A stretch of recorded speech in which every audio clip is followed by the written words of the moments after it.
After 20 years, the truth explodes on live TV. Jasmine Crockett stands in Congress confronting Barron Trump with a letter that could erase his name from history. The Trumps built an empire on silence, but tonight it breaks. One son, one secret, one nation watching. What lies inside that envelope? Stay with us. This is a story worth every second of your time. Dark clouds swallowed Washington, D.C. thunder, crawling over the skyline like a warning. The U.S. Capitol glowed beneath floodlights, every inch surrounded by cameras broadcasting live to millions. Inside the hearing room, not a single seat was empty. Reporters leaned forward, microphones trembling. Every eye locked on the witness table on the golden envelope that could rewrite history. Jasmine Crockett sat tall, calm as a blade. The envelope in her hand was thick, sealed with wax that had aged into a dark amber crack. Across from her, Barron Trump, 19, dressed in a perfect navy suit, kept his face stone cold, but his hand under the table twitched. Outside anchors shouted over breaking banners. The historic day, in bars, offices, living rooms, people whispered the same question. What's inside that envelope? Why was it buried for 20 years? A letter never sent. A secret powerful enough to shake an empire. Jasmine Crockett leaned forward, her voice clear and steady, the kind of tone that slices through noise like a knife. For years, she began the Trump family's statements about the period surrounding Barron Trump's birth have never lined up. Murmurs rippled across the chamber. Every camera zoomed in tight. Barron's face filled the screens nationwide. He tried to stay calm, jaw locked, but a flash of tension crossed his eyes. Jasmine reached for the golden envelope. The moment her fingers lifted it, a wave of sound swept through the room, chairs, shifting, reporters, whispering, shutters clicking like gunfire. She stood holding it high under the blinding lights. The envelope looked fragile, ancient, heavy with whatever truth it carried. The crowd leaned forward, breathless. Even the guards at the door turned their heads. This, Jasmine said, her tone cold and deliberate, is what your father wanted no one to see. The cameras followed every move. Jasmine's hand steadied, then tore through the brittle seal. The sound, sharp and slow, cut through the silence, like thunder tearing open a night sky. Paper crinkled, echoing against the marble walls. A few gasps broke the air. She unfolded the letter with precision, eyes scanning it once, then locking forward. Written by Donald J. Trump himself, Jasmine announced, her voice firm and unyielding. And I quote, she began to read aloud, "This child is not the result of love, but of political calculation." The words froze time. For a full second, no one moved. Then came the eruption, gasps, shouts, disbelief rippling through the room. A female senator lifted her hand to her mouth, eyes wide. Barron's fist clenched beneath the table, his knuckles bone white. His breathing grew heavier, visible even under the harsh lights. Reporters surged to their feet, phones flashing, the chamber spinning into chaos. The chairman struck his gavel, shouting for order, but no one listened. Barron's attorney shot to his feet. "This is illegal," he yelled. "That document is not admissible. It's private property obtained unlawfully." His voice cracked under the pressure. Jasmine didn't flinch. She turned to him slowly, eyes like steel. "It was never sent," she said evenly, "but it exists. And that handwriting, America has seen it 1,000 times." The words hit like bullets. The crowd roared again, cameras zooming in on the letter, trembling slightly in her hand. Jasmine flipped to the final page, her voice quieter now, colder, heavier. And here, she said, are his last words. She took a breath and read clearly, "If the truth comes out, I will deny everything. There is no child named Barron in this bloodline." The room detonated.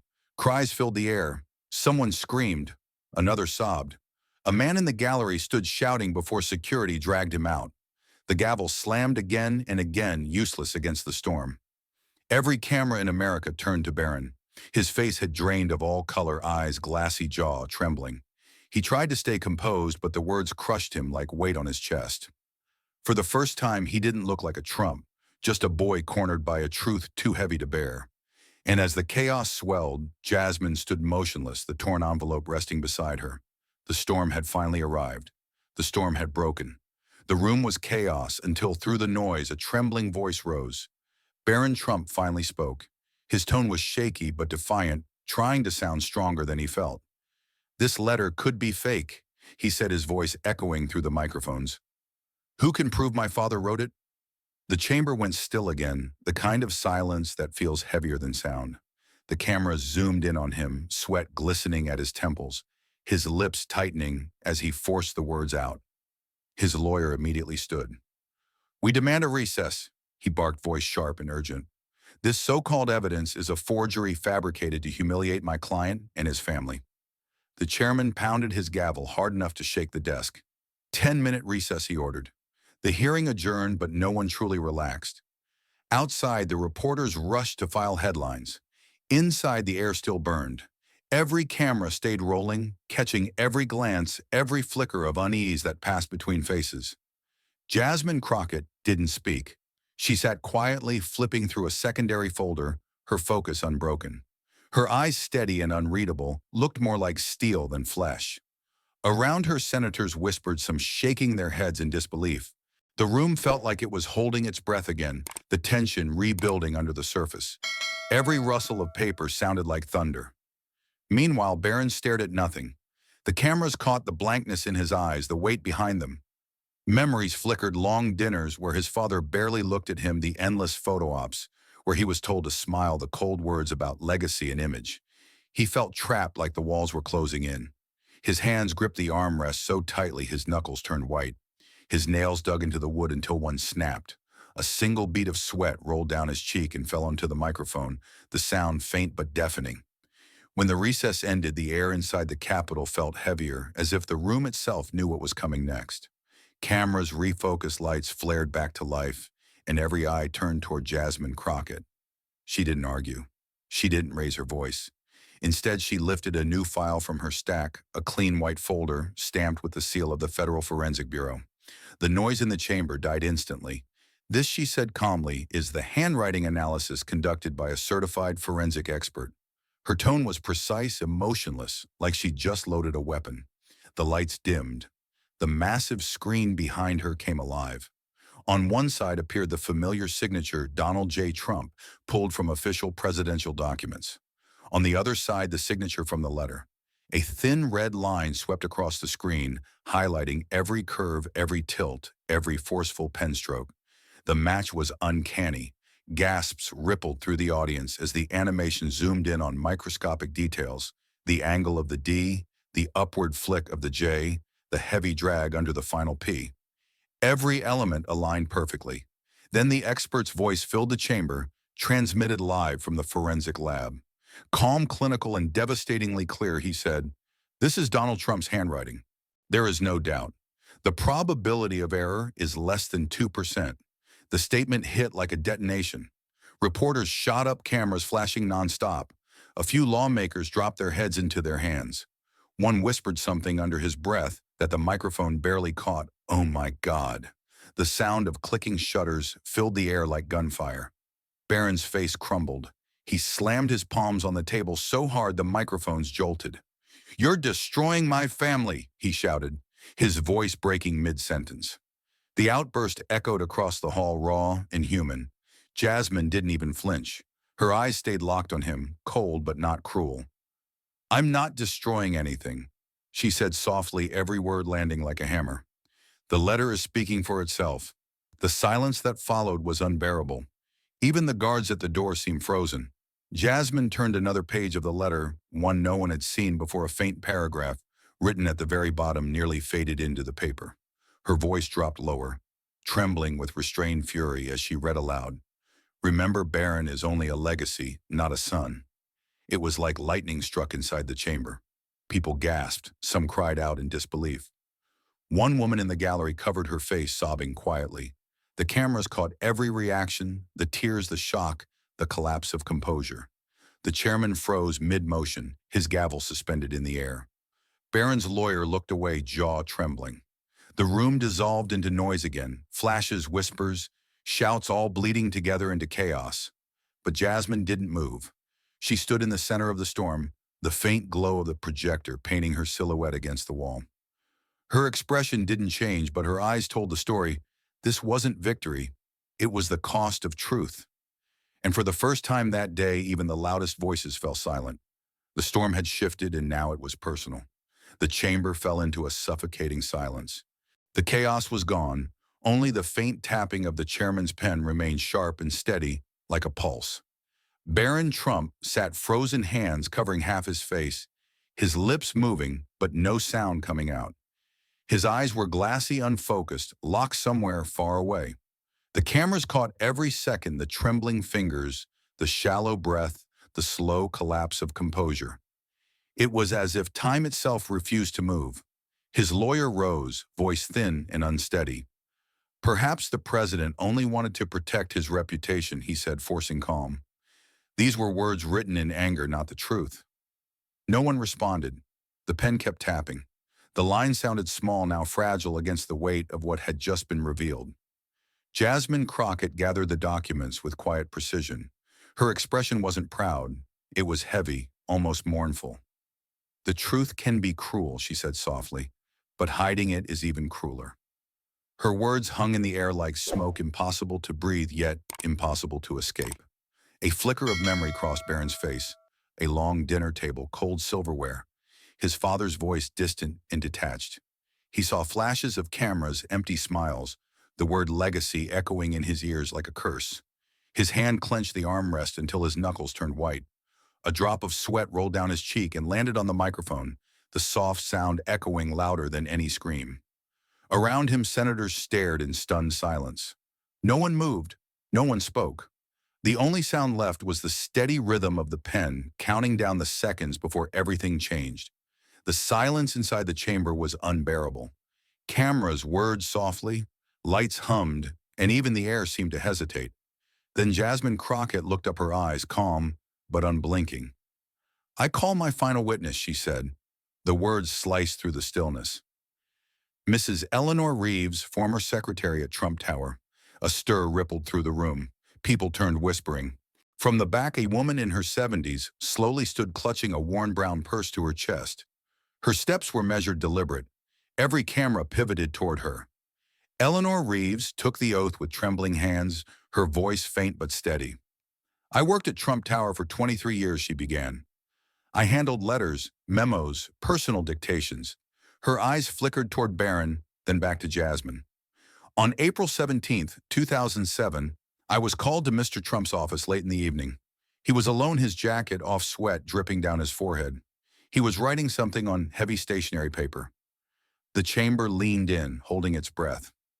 Eleanor's voice broke slightly. His hand was shaking. The ink smudged. When he finished, he told me, "Don't send it. Burn it." Gasps broke across the room like sparks. Jasmine nodded, her face unreadable. "And did you?" she asked quietly. Eleanor shook her head. "No," she said. "I couldn't. I kept it in a folder, hidden away. I didn't know why, but something in me said I'd need it one day." She reached into her purse with slow, deliberate motion and pulled out a thin plastic sleeve. Inside was a photocopy of a crumpled letter, the same one Jasmine had revealed earlier. The resemblance was unmistakable. Cameras exploded in flashes. The chairman leaned forward. "You're saying this," he asked, voice trembling, "is a copy of the same letter written by Donald Trump himself?" Eleanor nodded firmly. "Yes, I saw him write it." I saw the sweat fall on the page. Her words echoed cold and clear. Reporters were already typing frantically, the sound of keys rattling like distant rain. Jasmine held the page to the light, and the signature, that unmistakable scrawl, shimmered across the projection screen for the entire nation to see. Barron suddenly stood, face flushed, eyes wide with disbelief. "You're lying," he shouted, voice cracking under the weight of it. "You're lying about my father." The outburst cracked through the room like lightning.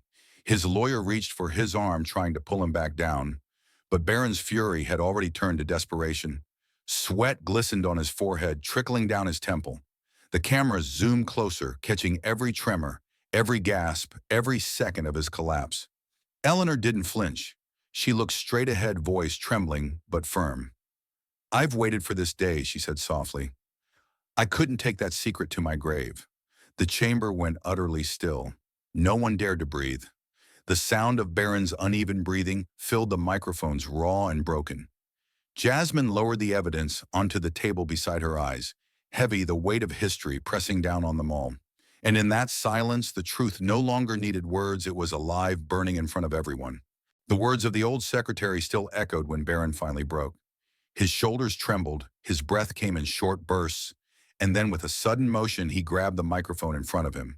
The metal screeched as it scraped across the table. "Stop, just stop!" He tried to speak, but his voice cracked, his throat refusing to obey. A strangled sound escaped instead, half gasp, half sob. His lips moved again, but the words died before they reached the air. The cameras caught every second of it, the trembling jaw, the red eyes, the fury collapsing into grief. Then in a sharp, helpless motion, Barron slammed the microphone down. The crash rang through the chamber, like gunfire echoing against marble bouncing off silence. The crowd froze. Reporters lowered their phones. Even the security guards stood still. Jasmine Crockett didn't move. She didn't smirk, didn't blink, didn't look away. She just stared at him, not as an opponent, but as a human being standing in the wreckage of a truth too heavy to carry. When she finally spoke, her voice was low, calm, and stripped of victory. "You don't deserve to be treated like a pawn," she said, "but America deserves the truth." The line cut through the room with the quiet authority of final judgment. Barron looked up at her eyes bloodshot and wet the glare of hatred mixing with something more fragile, disbelief, maybe even heartbreak. The cameras zoomed in on their faces, two people bound by the same storm, but standing on opposite shores. His eyes were wild, glassy with humiliation and rage. Hers were steady, cool, touched by something almost like sorrow. The light between them flickered from flash bulbs and television crews, the sound of clicking cameras layering over the hum of air vents. It was a cinematic still frame, a moment too raw for dialogue, the broken son of power staring into the eyes of the woman who shattered the illusion he was raised to protect. The chairman cleared his throat, his voice trembling slightly as he reached for the gavel. "This hearing is adjourned," he announced. The wood struck the block once, then again. The echo filled the chamber, but no one stood. Reporters didn't rush for the door. Lawmakers didn't move. The audience didn't breathe. The moment was too heavy, too final. The air itself seemed to hold on to what had just happened, as if letting it go would make it real. Then came the final image. The cameras found Barron again alone now, in the corner of the room. The lights had dimmed, leaving him half in shadow. His hands clutched the broken microphone, the metal bent and jagged from the impact. His eyes stared forward, unfocused, lost somewhere no one could reach. Around him chairs creaked, whispers rose, but he didn't move. The hearing was over, but for Barron Trump, the noise would never stop echoing. Under the harsh glare of studio lights, the Capitol hearing had ended, but America was just beginning to react. By nightfall, every major network carried the same headline: "The letter never sent, truth or conspiracy." CNN looped the footage every 30 minutes, with anchors dissecting every second of the confrontation. Fox News aired split screens of Jasmine Crockett and Barron Trump trading blame and outrage. The New York Times pushed a special digital edition, calling it the most explosive hearing of the century. Every word spoken inside that marble room had now become national theater. In bars, airports, and living rooms, the country collectively held its breath. People replayed the moment Jasmine read the final line aloud. Some said it was justice. Others called it betrayal. But no one could look away. Across America, conversations ignited like brushfire. In crowded coffee shops, strangers argued over headlines, voices rising above the steam of espresso machines. "He's just a kid," one woman said softly. "He never asked for any of this." A man at the next table snapped back, "A Trump is never just a kid. He grew up in power. Now he faces what comes with it." On late-night buses, commuters watched the clip on their phones, earbuds and faces frozen. Families at dinner tables debated the same question. Was Barron a victim or proof of a dynasty's corruption? In small towns, televisions glowed behind curtains, each household silently judging. Social media drowned in endless posts and threads. One side defended him as an innocent scapegoat. The other insisted that truth, no matter how cruel, had finally broken through the walls of privilege. America was divided again, but this time not by party, but by empathy. Inside the corridors of Washington, the reaction was pure shock. The Republican Party scrambled overnight. A closed-door meeting leaked within hours. One senator was overheard saying, "This is our Watergate, whether we admit it or not." Senior aides tried to control the damaged drafting statements that said everything and nothing. Some demanded an independent verification of the handwriting analysis. Others went silent, knowing denial would sound like guilt. The White House issued a single line.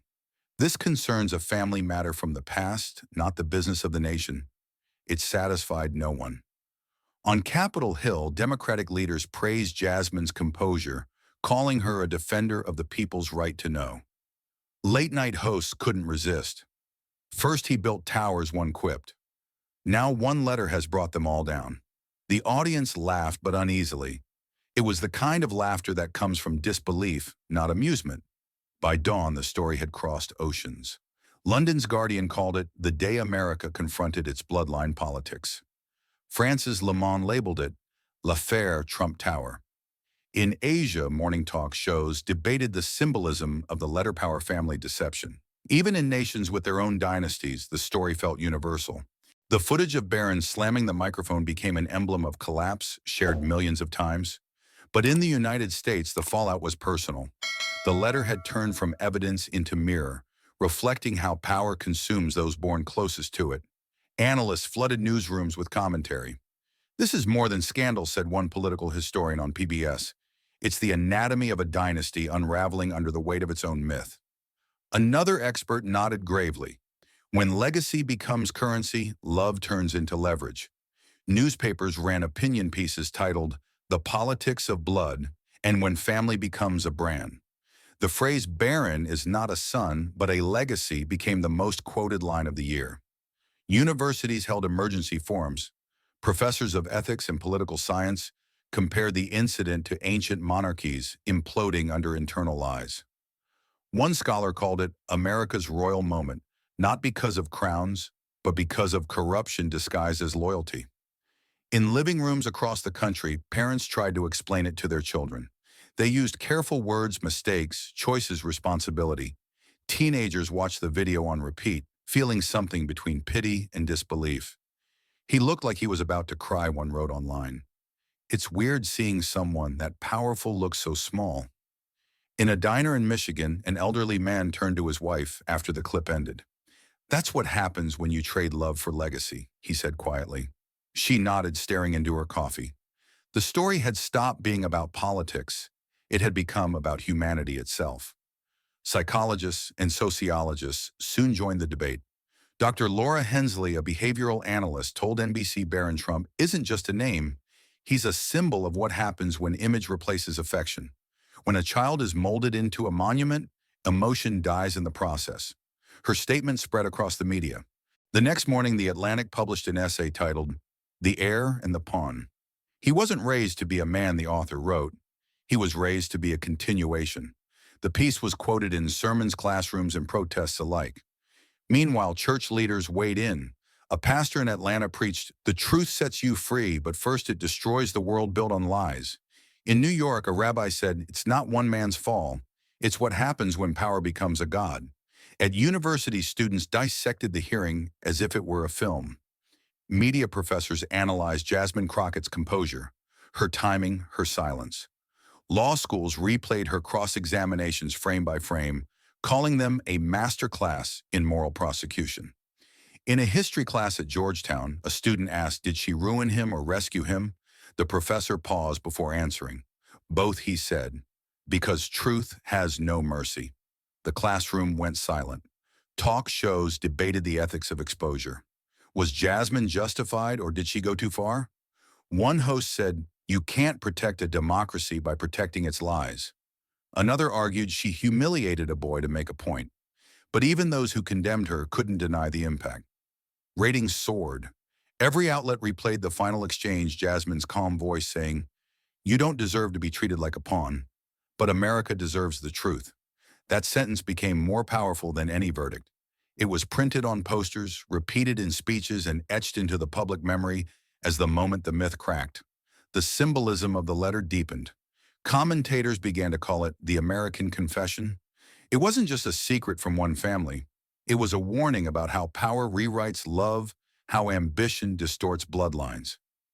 "Every empire falls the same way," said one historian, "not by invasion, but by revelation." Editorials echoed the same thought, that Barron's collapse wasn't the scandal, it was the consequence. He had been the living proof of what happens when politics eats humanity. By the end of the week, the noise began to settle into reflection. NPR's evening segment struck a softer tone. The letter, the host said, isn't only a message from one man to his child. It's a mirror held up to a country that has confused fame with virtue. A political analyst responded, it forces us to ask what we truly value: appearance, or truth, loyalty, or honesty, image, or empathy. The silence that followed carried more power than any debate. As the frenzy slowed, one truth lingered: the letter had outgrown its paper and ink. It became an idea, the idea that no matter how high power climbs, truth waits patiently below, ready to rise. Commentators called Jasmine a symbol of accountability, a reminder that democracy depends on those willing to speak when it's easiest to stay silent. Yet even her supporters admitted that victory felt hollow. The price of truth once again was human. And so the nation sat in its collective aftermath. News cycles kept spinning, but something deeper had changed. The hearing had peeled away the last layer of myth around the Trump legacy. Barron's tears, Jasmine's restraint, the letter's brutal honesty together, they formed a portrait not of politics, but of consequence. Historians would one day call it a defining moment. For now, it lived in the public's imagination as the story of a letter that was never meant to be read, but once opened, refused to be forgotten. The storm had ended, but its echo would not fade. What began as a single congressional hearing was now being written into history books. Journalists, historians, and professors all agreed on one title: The Day the Letter Was Unmasked. It wasn't just another scandal. It was the day America stared directly into its reflection and realized how deep the cracks ran. Every network replayed the footage in black and white like a relic of another era. The golden envelope, the trembling hands, the sound of paper tearing it, had all become national iconography. What once looked like a political hearing now felt like a trial for the soul of a country. In classrooms and town halls, people began asking a question that no longer felt rhetorical. Do we want a nation run by bloodlines or by conscience? It was printed on posters, echoed on talk shows, debated in cafes. Older Americans compared it to the aftermath of Watergate, the same collective disbelief, the same moral exhaustion. But this time it wasn't about stolen secrets or bugged offices. It was about something far more intimate: family truth, and what power does to both. The line between private and public life had finally collapsed. America was no longer looking at the Trump family, it was looking at itself. Every generation needs a reckoning, and Jasmine Crockett had unknowingly become the face of this one. Overnight, she was elevated from congresswoman to symbol, the woman who dared to step into the dark corners of power and pull truth into the light. Editorials called her the torchbearer of accountability. College students painted murals of her holding the golden envelope. Protesters outside the Capitol carried signs that read, "Truth is not treason." She received death threats and standing ovations in equal measure, yet through it all, she remained silent. Her silence said more than any speech. It was the quiet strength of someone who understood that justice, when real, leaves scars on everyone, even the one who delivers it. The hearing reshaped the language of politics. For years, truth had been just another talking point, a word tossed around in debates and press releases. But after that day, it carried weight again. Lawmakers referenced it when speaking about transparency. Activists invoked it when fighting corruption. And in homes across the country, people began to redefine what power should mean. The old idea that power belonged to dynasties, to names carved in gold, began to crumble. In its place rose something raw and unfamiliar: the belief that leadership is not inherited but earned. America for a moment remembered that democracy was supposed to belong to everyone. Philosophers and columnists tried to capture the moral of it all. They wrote that the hearing wasn't just political theater, it was moral surgery. It had cut open the wound between truth and loyalty and forced the nation to choose which it valued more. One essay in The Atlantic read, "Truth hurts but lies rot from within." Another in The New Yorker wrote simply, "The letter freed more than a secret, it freed a country that had forgotten how to confront itself." And though interpretations differed, they all circled back to the same conclusion. Truth may divide, but it also cleanses. At the heart of every discussion was Barron Trump, no longer a symbol of wealth or legacy, but of what power takes from innocence. His silence after the hearing became legendary. He gave no interviews, issued no statements.